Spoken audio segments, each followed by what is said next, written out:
El deporte transmite valores muy importantes como el compañerismo, ayudarse unos a otros, el respeto, el esfuerzo, la competitividad sana, que creo que es muy importante diferenciar lo que es competir y competir de forma sana y saludable.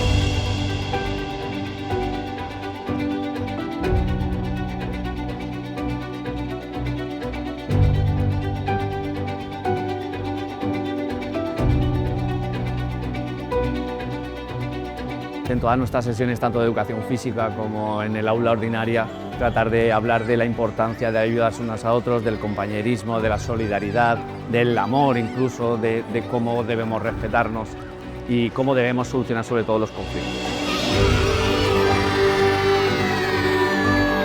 Nos encanta que hayan fundaciones o organizaciones que realicen este tipo de iniciativas.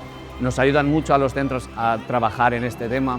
Nos gustaría que fuera mucho más que un día, sino que fuera durante a lo mejor un curso escolar, que se hicieran diferentes actividades que nos ayudarán a que muchos de nuestros alumnos realizaran más actividad física.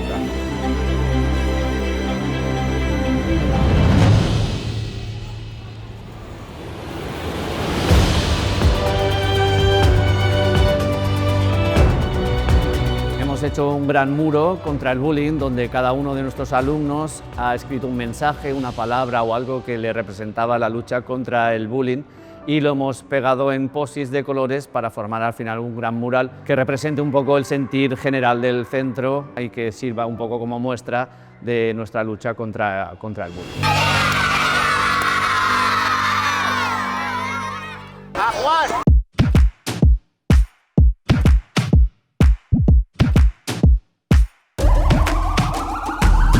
This is the moment we waited for. Everything you want is right here. We gon' give them what they came for. We gon' take it up from last year. Shoot 'em my shot, boy, I'm long range. Me and the team on the same thing. Stayed down, never switched up. Only thing changed was the game. La participación ha sido extraordinaria, se han comportado de forma ejemplar, han competido, han animado, han sabido ganar y sobre todo han sabido también perder y han aceptado esa derrota de una forma saludable y consciente.